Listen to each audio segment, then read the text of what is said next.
मेरे हरियाणा वासी भाइयों बहनों, जैसा हम जानते हैं कि आज 2022 का अंतिम दिन है और कल प्रातः पहली भोर 2023 की किरणें ये निकल करके आएंगी।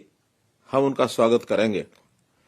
2022 का वर्ष एक प्रकार से ऐसा कह सकता हूं कि बहुत ही हमारा ये मिला जुला वर्ष रहा है और इस वर्ष के आज बीतने के बाद नव वर्ष खुशियां भरा ये वर्ष आए, ऐसी मैं कामना करता हूं और इस नव वर्ष की बहुत बहुत आपको बधाई देता हूं।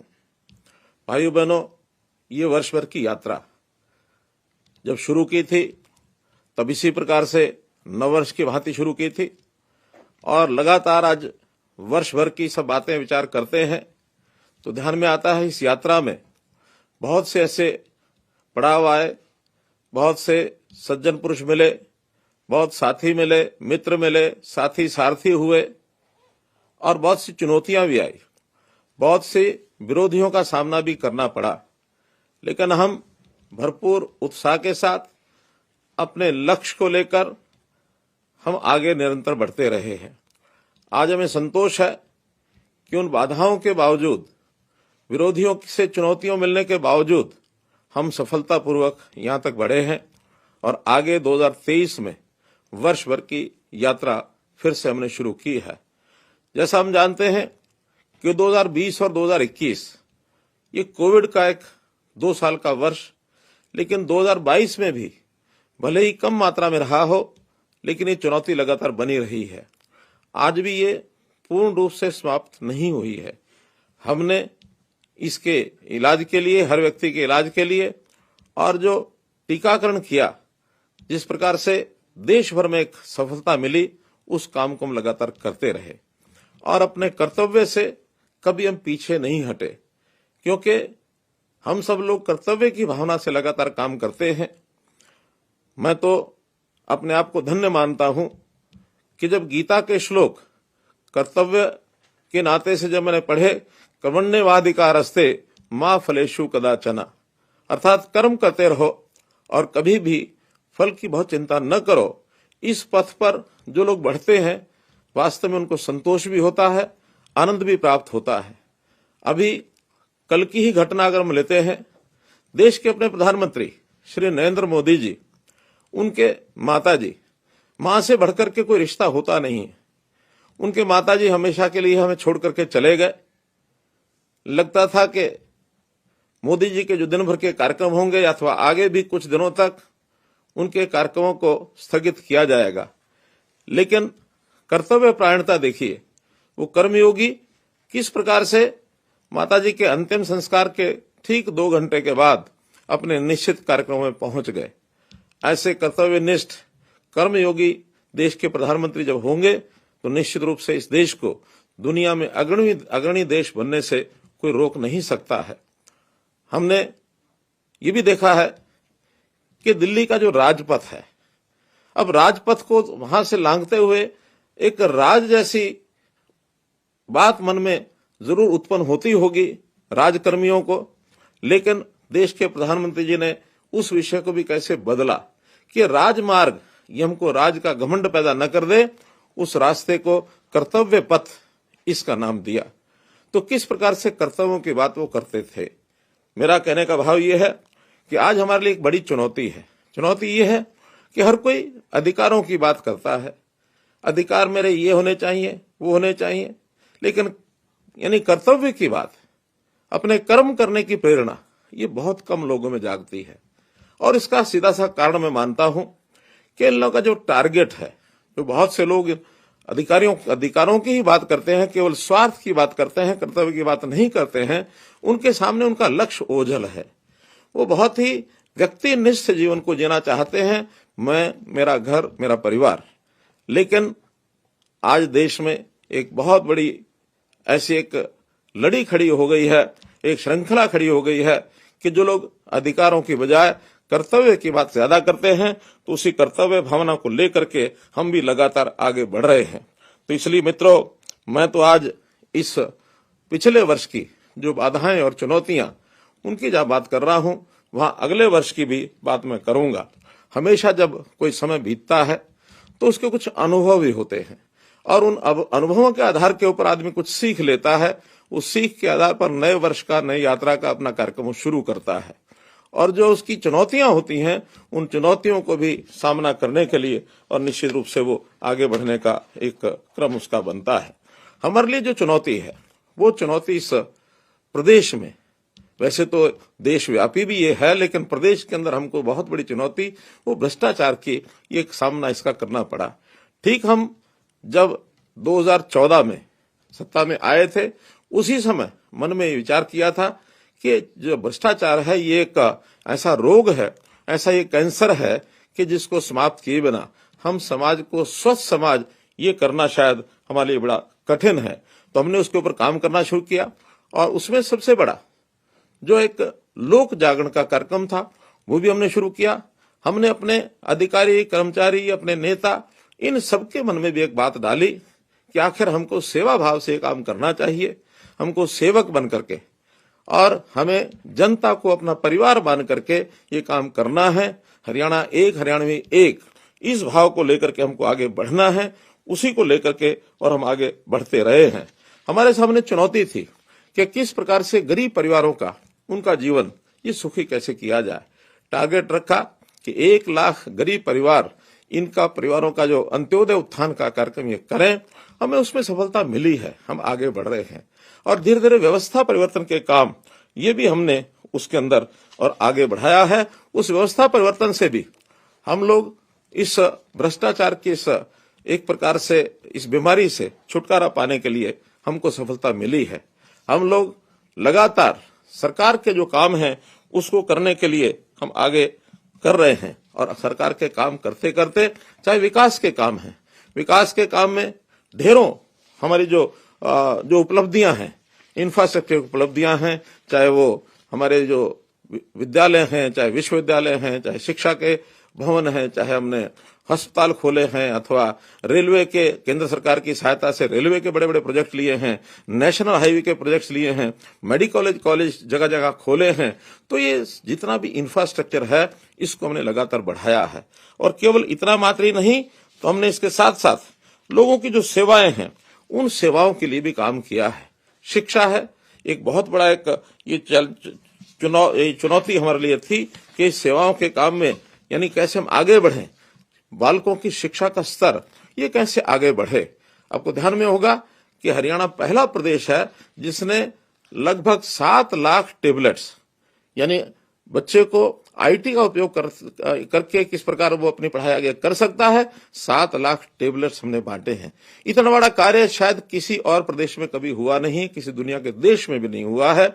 अब उसके आधार के ऊपर हमारा 10वीं का, 11वीं, 12वीं का जो बच्चा है वो, यानी जैसे कोविड के अंदर कठिनाइयां पैदा हुई थी कि विद्यालय में जा भी नहीं सकते थे, लेकिन जैसे एक अंग्रेजी में कहावत है, ब्लेसिंग इन डिस्गाइज, एक प्रकार से हमारी उस चुनौती में से निकला हुआ एक अच्छा रास्ता कि हमने आईटी के माध्यम से पढ़ाई अपनी शुरू की, ऑनलाइन कक्षाएं लगी और टेबलेट के माध्यम से आज बच्चा घर बैठे भी अपनी अच्छी पढ़ाई कर सकता है।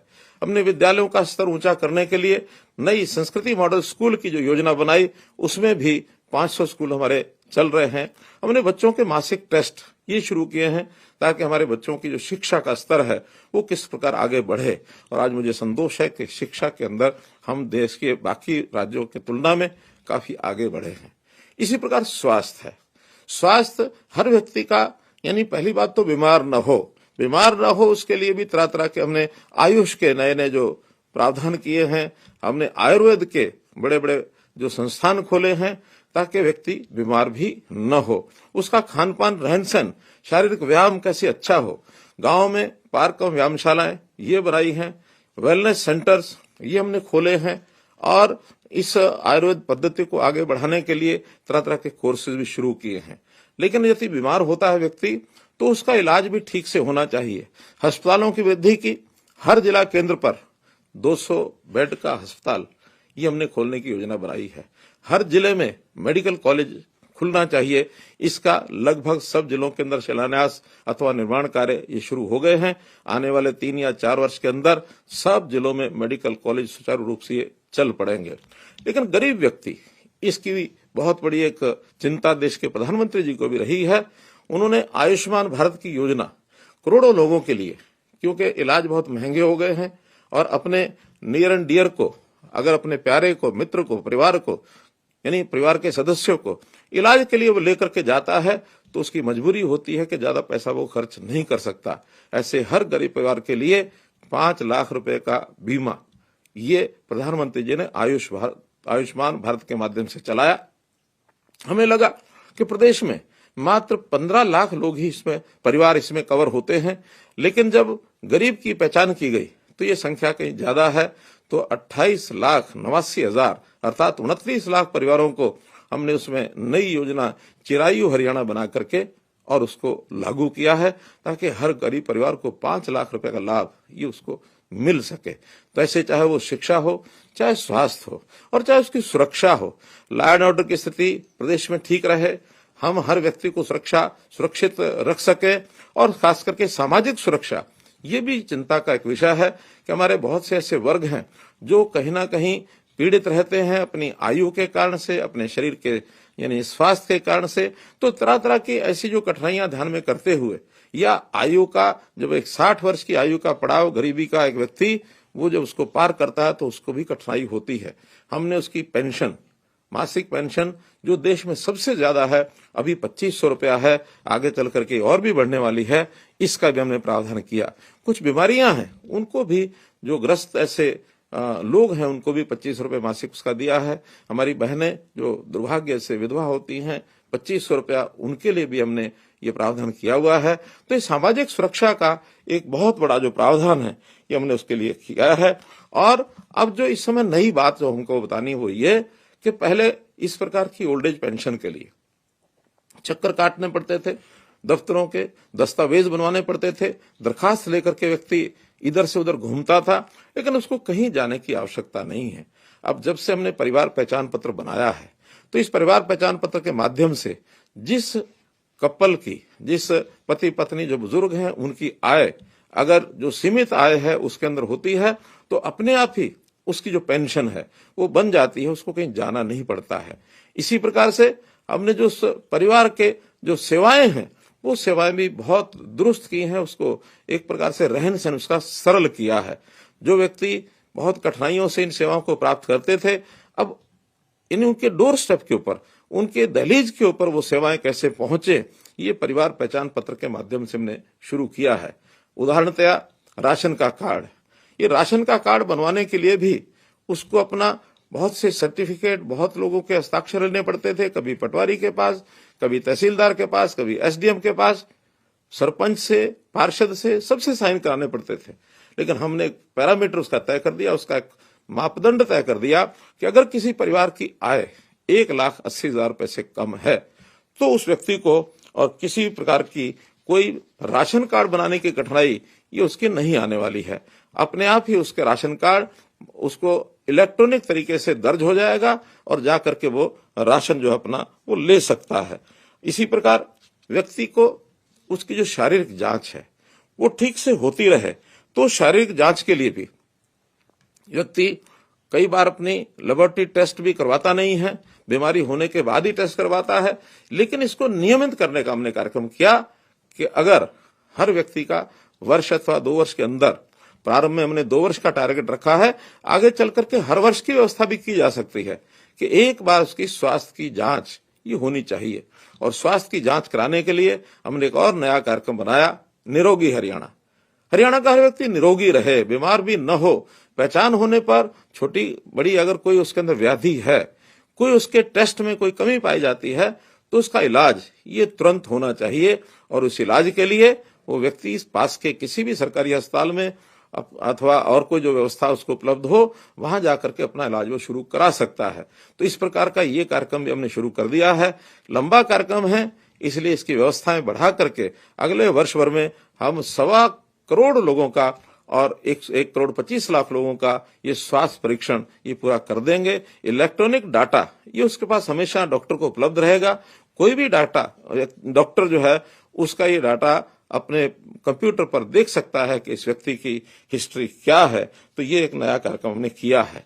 जहां तक लोगों को रोजगार दिलाने की बात है, अर्थात अपने पैरों पर वो कैसे खड़े हों, इसके लिए भी हमने भरपूर प्रयत्न किए हैं।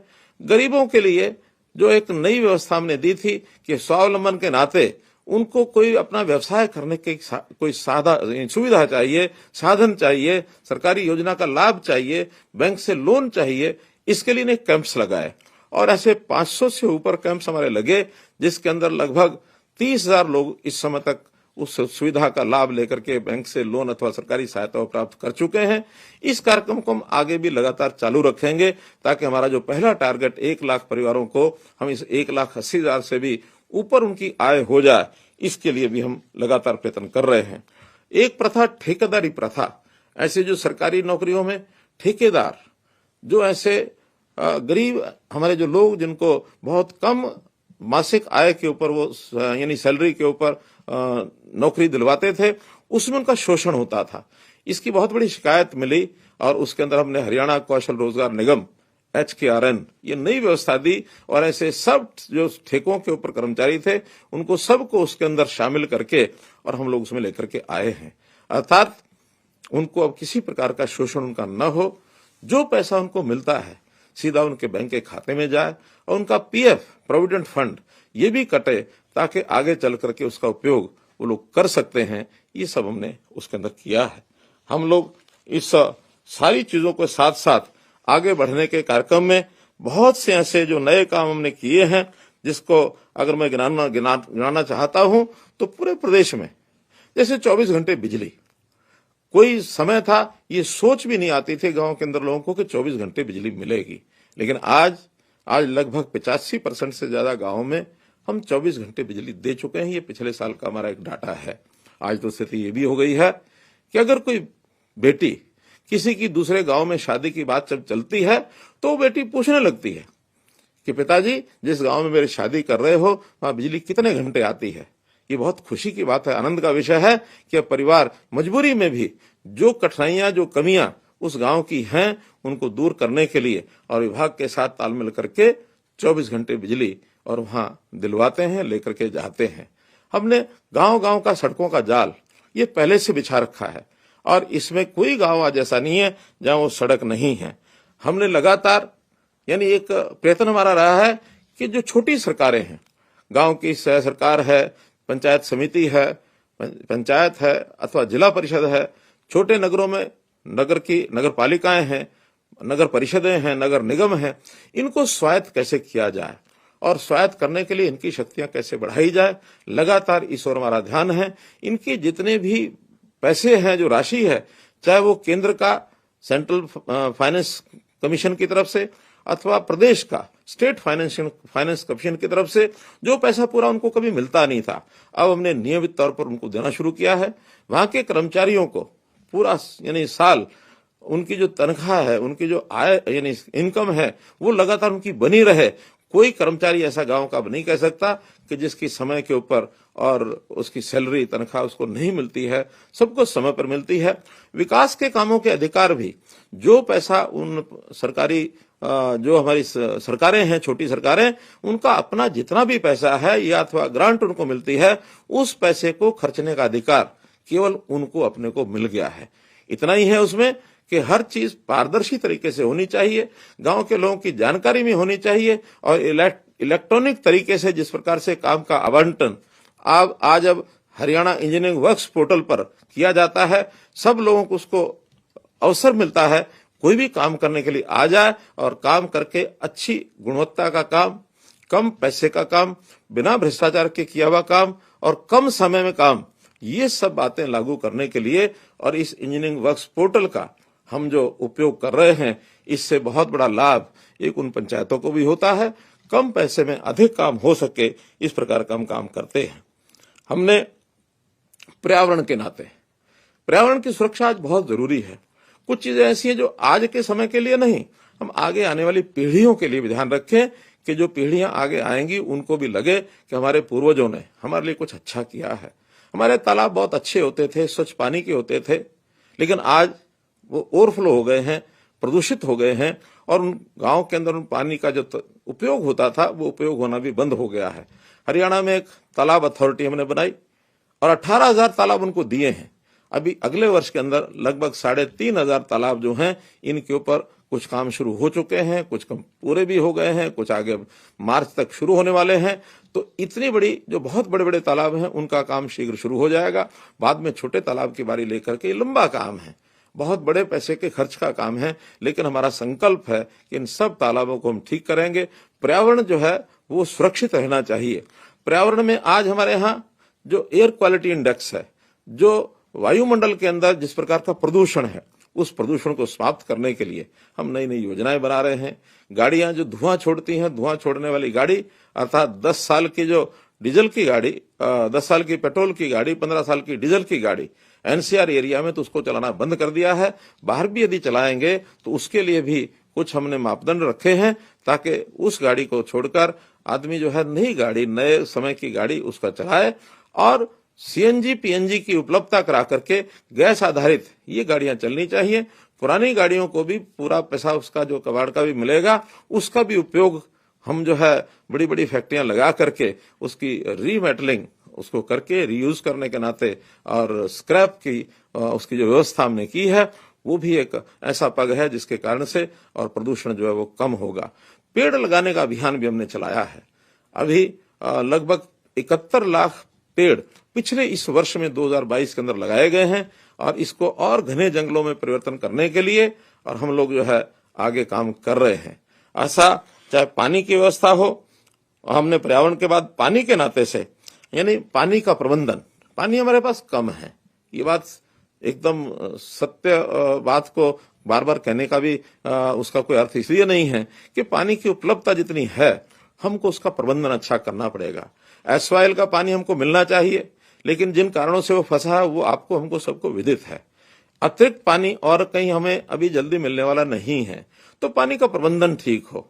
मेरा पानी मेरी विरासत, इस प्रयोग के माध्यम से धान की जो उपज ये कम करके और अन्य फसलें उगाई जाए जिसके अंदर पानी की खपत कम होती है। और मैं धन्यवाद करता हूं अपने किसान भाइयों का जिन्होंने इस अपील के ऊपर पिछले वर्ष में 1 लाख एकड़ से भी ज्यादा धान की उपज कम करके विविधीकरण के नाते से अन्य फसलें, चाहे वो सब्जियां हैं, चाहे फल हैं, अथवा मक्का है, बाजरा है, कपास है, दालें हैं, कई फसलों के ऊपर लोग आ गए हैं। तो ये भी एक अपने आप में बड़ा प्रयोग मैंने किया है। जो दूषित पानी है, गंदा पानी है, सीवरेज का पानी है, इसको साफ करने के लिए एसटीपीज हमने लगाए हैं और सैकड़ों की संख्या में एसटीपीज लगने के बाद अब मैं कह सकता हूं कि एक बड़ी मात्रा में उस पानी का यानी पुनः उपयोग, रीयूज जिसको कहते हैं, वो होना शुरू हो गया है। चाहे वो खेतों में शुरू होता है, पार्कों में लगता है, साफ सफाई के काम में आता है। तो ऐसा इरिगेशन का एक अन्य प्रयोग भी हमने किया है कि खुली सिंचाई, इसमें पानी की बहुत खपत होती है, तो इसको पानी को बचाने के लिए मिकाडा के माध्यम से और जो हमारी सिंचाई है जिसको माइक्रो इरिगेशन कहते हैं, इस माइक्रो इरिगेशन के माध्यम से ड्रिप सिस्टम, फुहारा सिस्टम, इससे भी खेती का जो प्रचलन शुरू हुआ है, इसमें सरकार की ओर से सब्सिडी दी जाती है। बड़ी मात्रा में किसान इसकी ओर आकर्षित हो रहे हैं। तो पानी की बचत, पानी साफ करके उसका दोबारा उपयोग करना, पानी का प्रबंधन, ये सब चीजें हम लेकर के आ रहे हैं ताकि हर खेत को पानी हम दे सके सिंचाई, और हर परिवार में उसकी जितनी आवश्यकता है पानी की पीने के अथवा अन्य उपयोग के लिए वो सब हम पहुंचा सकें। इसलिए पानी का भी हम व्यवस्था इस नाते से कर रहे हैं। हमने देखा समाज के अंदर समरसता लाना, ये बहुत आवश्यकता है। आखिर समाज हमारा एक बड़ा समाज है, वृत्त समाज है, भले वो अलग अलग वर्गों में बटा होगा, अलग अलग इलाकों में, अलग अलग जातियों में, अलग अलग पंथों में, लेकिन फिर भी हमारी एकता बनी रहनी चाहिए। तो उसके लिए जितने भी संत महापुरुष हैं, संतों का, महापुरुषों का विचार ये कभी भी समाज को बांटने का नहीं रहा। कोई भी संत होता है वो एक समाज का नहीं होता, सबका होता है। हमने विचार किया कि संतों की जो महापुरुषों के विचारों के प्रचार के लिए उनकी जयंतियां ये सरकारी तौर पर मनाई जाए।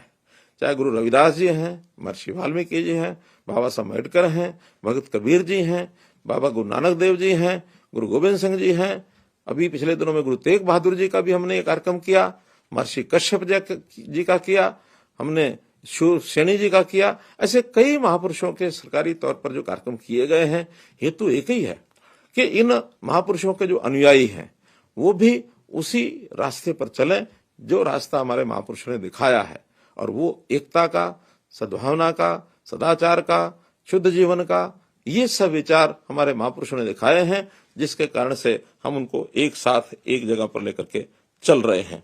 हम लोग आर्थिक दृष्टि से भी, जैसा सामाजिक दृष्टि से मैंने कहा, आर्थिक दृष्टि से भी भिन्नता ज्यादा न हो। बहुत गरीब परिवार और बहुत अमीर परिवार, आखिर ये खाई जो बढ़ती जा रही है, इसको कैसे कम करना।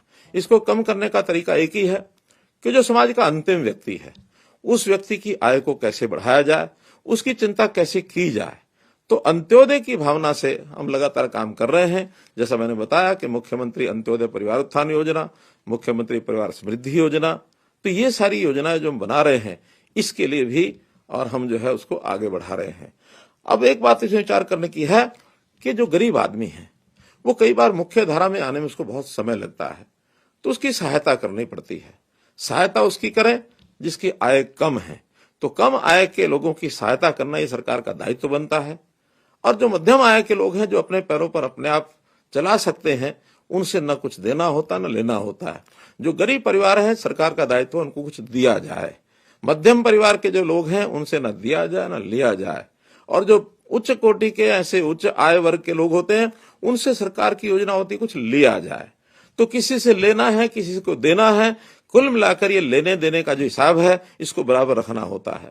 आपको मालूम है कि वर्ष में सरकार के पास एक समय आता है जब कुछ लोगों से लिया है, कुछ लोगों को दिया है, और कुछ विकास के कामों में पैसा लगा है। ये सब मिलाकर और हम लोग उसका एक बजट बनाते हैं, हिसाब किताब बनाते हैं। संयोग से मैं चूंकि वित्त मंत्री भी हूं, तो वित्त मंत्री होने के नाते से ये बजट बनाने का काम 3 वर्ष पहले भी मैंने किया है। इस वर्ष भी मेरी ओर ये दायित्व आया है। अब जनवरी महीने के बाद ये जो बजट बनाने का काम शुरू हो जाएगा, तो उस बजट का आदर्श बजट यही है कि जितना हमारे पास आ रहा है उतना खर्च किया जाए। लेकिन हम देखते हैं कि खर्च ज्यादा होता है विकास के कार्यों में अथवा सेवाओं के अंदर। जब खर्च ज्यादा होता है, आय कम होती है, तो उस समय कुछ कर्ज भी लेना होता है। अब समस्या आती है, कठिनाई आती है विपक्ष की ओर से। विपक्ष जब कभी किसी को लेना होता है तो तब कहते हैं नहीं, इसे नहीं लेना चाहिए, और किसी को देना होता है तो कहते हैं कम दिया जा रहा है और दिया जाए। तो ज्यादा दिया जाए, कम लिया जाए तो कर्ज बढ़ेगा, और जब कर्ज लिया जाए तो विपक्ष चिल्लाता है कि नहीं, कर्ज बहुत बढ़ गया है, कर्ज बहुत बढ़ गया है। तो मित्रों, भाइयों बहनों, दोनों चीजें तो नहीं चल सकती।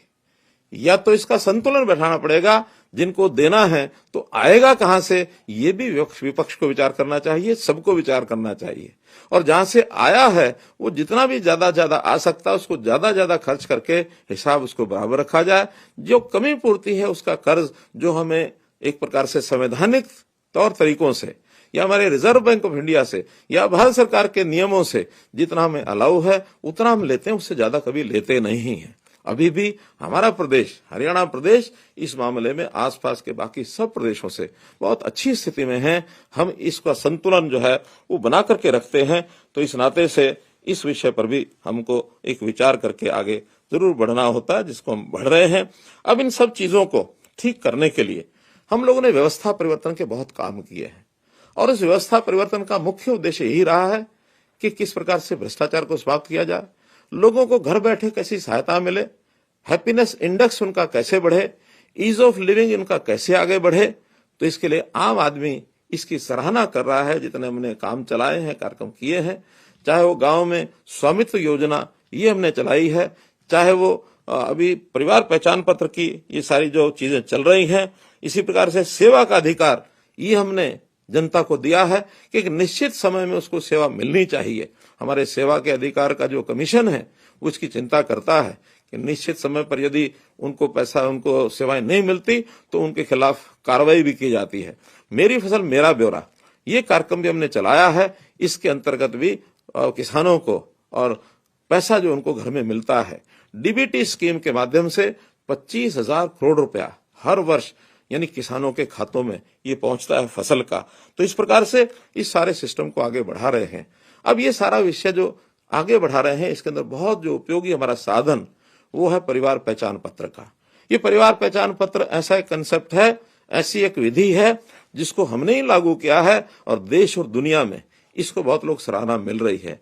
165 अवार्ड हमको अपनी टेक्नोलॉजी के जितने कार्यक्रम हैं उसमें हमें मिल चुके हैं, और जो परिवार पहचान पत्र इस विधा को हम उपयोग कर रहे हैं, तो ये भी ठीक है। जब कोई नई चीज शुरू की जाती है तो निश्चित रूप से उसका हमें कभी कभी कठिनाई भी आती है, और उस कठिनाई को दूर करने के लिए हम समय समय पर सब प्रयत्न करते हैं।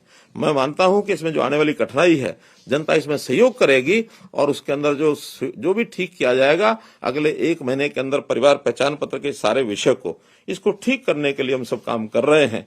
हम लोगों ने स्थान स्थान के ऊपर चाहे एडीसी ऑफिस हो अथवा अन्य जगह पर भी कैंप लगाए हैं कि जिस किसी को लगता है कि गलती से मेरा परिवार पहचान पत्र के कारण से राशन कार्ड कटा है तो उनको राशन कार्ड बनवाने के लिए वहां जाना चाहिए। हाँ, जाने के बाद यदि वास्तव में ठीक कटा है तो संतोष भी करना चाहिए, क्योंकि इस पिछले वर्षों में 12-14 वर्ष से पहले कार्ड कभी बने होंगे, एक बार बनते हैं वर्षों तक उसका कोई हिसाब किताब लगाता नहीं था। लेकिन अब हमने हिसाब लगाया है कि जिस परिवार में कोई नौकरी लग गई है उस परिवार को राशन कार्ड पर राशन, गरीब का राशन नहीं लेना चाहिए, क्योंकि मेरे लिए तो 300-400 रुपए का एक लाभ मात्र है, लेकिन उसके बदले में जिस गरीब परिवार को राशन नहीं मिला उसके बच्चे कैसे भूख से सोते होंगे, उसकी हालात क्या होती होगी। तो हमने 30 लाख परिवारों को, जो कभी ये 27 लाख परिवारों को राशन पहले मिलता था, अब 3 लाख परिवार जोड़ करके और आगे बढ़े हैं। नए 15 लाख कार्ड बने हैं, 12 लाख परिवार जो है उनके राशन कार्ड कम हुए हैं। कारण है कि उनकी आय 1,80,000 से ऊपर है। मुझे ये भी जानकारी मिली है कि बहुत लोग जिनके राशन कार्ड कटे हैं, जब वो ठीक कराने के लिए जा रहे होते हैं एडीसी ऑफिस की तरफ, तो रास्ते में जब उनको बताया जाता है कि आपके परिवार में तो एक आदमी की नौकरी है, तब उसको ध्यान में आता है कि हाँ नौकरी तो है, इसलिए आधे रास्ते से वापस भी मुड़ता है। तो जिनकी कठिनाई जेन्युइन कठिनाई है, वास्तव में उनको अगर लगता है कि वो 81 से उनकी आय ऊपर नहीं है, नीचे है, एडीसी ऑफिस में अथवा अपने जो भी साझा सेवा केंद्र, अटल सेवा केंद्र हैं, वहां पर उनके पास सिस्टम है, हमको बताएंगे कि हमारा राशन कार्ड क्यों कटा है। गलत कटा है तो एडीसी ऑफिस में जाने के बाद अगले 1 महीने के अंदर सबके राशन कार्ड बनवा दिए जाएंगे जिनके गलत कटे हैं। हाँ, एक आश्वासन और देता हूं, बल्कि एक सरकार के अधिकारियों पर भी हम जुर्माना लगाएंगे कि अगर किसी का कार्ड गलत कट गया है, उसकी आय 80 से नीचे है और कार्ड कटा है, तो जनवरी के महीने में ही आखिरी जनवरी तक उसको डबल राशन दिया जाएगा। अगर वो 20 किलो का हकदार है तो इस जनवरी के महीने में उसको 40 किलो राशन देने की और हम निर्देश उनको देंगे, और उसका भी जो खामियाजा है, जिन्होंने गलती की है उनके ऊपर खामियाजा डाला जाएगा। तो इसलिए हम सब अपने अपने कार्ड को चेक कराने के लिए और अपना जो परिवार पहचान पत्र का आईडी या तो अटल सेवा केंद्र पर अथवा अपना जो एडीसी ऑफिस है वहां पर किसी को भेज करके और इसका हम दोबारा से राशन कार्ड बनाने का काम कर सकते हैं। क्योंकि स्वाभाविक है, जब 30 लाख कार्डों का उथल पुथल हुआ है, अगर 1% भी उसके अंदर गलतियां हुई हो तो 30,000 परिवारों की गलतियां हो सकती हैं, जो कि जिले में 1000 लोगों से भी ऊपर बैठता है। मुझे लगता है कि अगर इतनी संख्या में अगर हुआ भी होगा तो हम इसको बहुत जल्दी इसको ठीक करेंगे, और जनवरी के इस महीने में इस सारे कार्यक्रम को हम ठीक करके आगे बढ़ाएंगे। मित्रों, इस सारी बात को केवल कहने का एक ही अर्थ है कि हम लोग प्रदेश की उन्नति के साथ साथ अपनी सोच भी ध्यान रखें कि अगर मेरी आवश्यकता है तो सरकार सहायता करेगी, और यदि मुझे लगता है कि मैं अपने काम को अपने आप चला सकता हूं तो निश्चित रूप से मुझे उस प्रकार से अपने आप को काम करने के लिए आगे बढ़ाना होगा। हम लोग लगातार इन चीजों पर ध्यान बनाए हैं कि जो भी कोई कठिनाई हमको ध्यान में आती है या जो भी कोई सुझाव आपसे हमको मिलेगा, उस सुझाव का हम ध्यान करके आगे बढ़ेंगे। हाँ, विपक्ष हमारे ऊपर जो कटाक्ष बार बार करता है उससे भी मैं सचेत करना चाहूंगा कि हमेशा ये विपक्ष कहते हैं कि नई व्यवस्थाएं ये खराब हैं, गलत हैं। आपको लगता है कि व्यवस्थाएं ठीक हैं तो उसका जवाब आपको देना चाहिए। बहुत लोगों के घर बैठे नौकरी लगी है, बहुत लोगों को कहीं किसी दफ्तर में जाना नहीं पड़ा है, और आगे भी हम इन चीजों को बढ़ाने वाले हैं। इनका कहना है कि हम परिवार पहचान पत्र को खत्म कर देंगे, इनका कहना है कि हम आएंगे तो मेरिट वेरिट को खत्म कर देंगे। तो ये सारी व्यवस्थाओं को खत्म करने से कितना दूभर व्यवस्था हो जाएगी, क्योंकि इनके साथ जो लोग लगे हैं उनके जो स्वार्थ पहले पूरे होते थे, अब स्वाभाविक है इन व्यवस्थाओं से उनको आगे बढ़ने के लिए, अपना स्वार्थ पूरा करने के लिए कोई स्थान बचा नहीं है। जब ये नहीं बचा है तो स्वाभाविक उनकी जो तकलीफ है उनको होगी ही।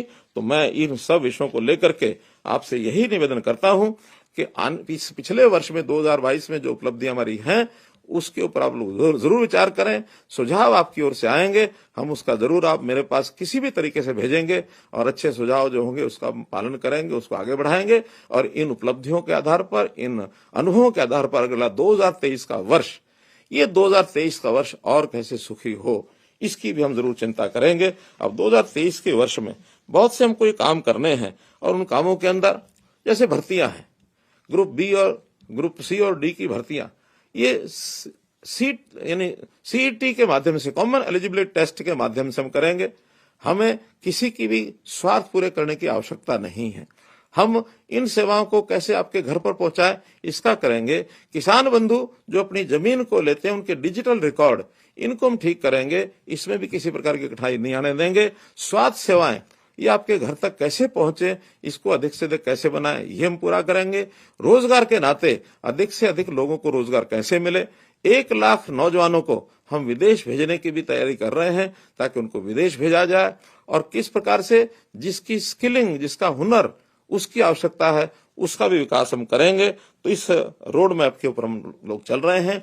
एक सूचना आपको ये भी देनी है कि सन 2023 प्रधानमंत्री जी के प्रयत्नों के कारण से यूएनओ ने इसको मोटे अनाज का वर्ष, अंग्रेजी में मिलेट ईयर, ये कहा है। तो इस वर्ष में हमको मोटा अनाज, ये शरीर के लिए बहुत उपयोगी एक तत्व है, इसका हमको उपयोग करना चाहिए। इससे हमारे शरीर में बीमारियां कम आती हैं और बहुत तो खान पान ऐसा है जिससे हमारी जो बीमारियां हैं वो भी ठीक होती हैं। तो इस मिलेट एरिया के नाते, ईयर के नाते से अपने घरों में जो बाजरा है, चाहे उसमें और जो अनाज हमारे हैं उनका उपयोग करके और हम इसका एक प्रकार से मिलेट ईयर का एक वर्ष ये मनाएं और हम लोग इस विषय को आगे बढ़ाते हुए वर्ष में, आने वाले वर्ष में हम कैसे और ज्यादा मेहनत से काम कर सकें, ये संकल्प भी मुझे लेना है। पहले भी आपके साथ चल करके हम लोग आगे बढ़े हैं, अभी भी इस यात्रा को आपको साथ लेकर के आगे बढ़ेंगे। मोदी जी ने कहा था सबका साथ सबका विकास, तो इस बात को लेकर हम सब मिलकर प्रदेश के हित में सोचें और कैसे हम अपने स्वार्थ को छोड़कर अपने छोटे दायरे से ऊपर उठकर विचार करके सबके साथ सबके विकास में सबका प्रयास और सबके लिए काम करते हुए आगे बढ़ें। यही आपसे निवेदन करते हुए पुनः आने वाला नववर्ष 2023 आप सबके लिए बहुत बहुत मंगल हो, बहुत बहुत शुभ हो। मेरी ओर से आपको बहुत बहुत बधाई, बहुत बहुत शुभकामना।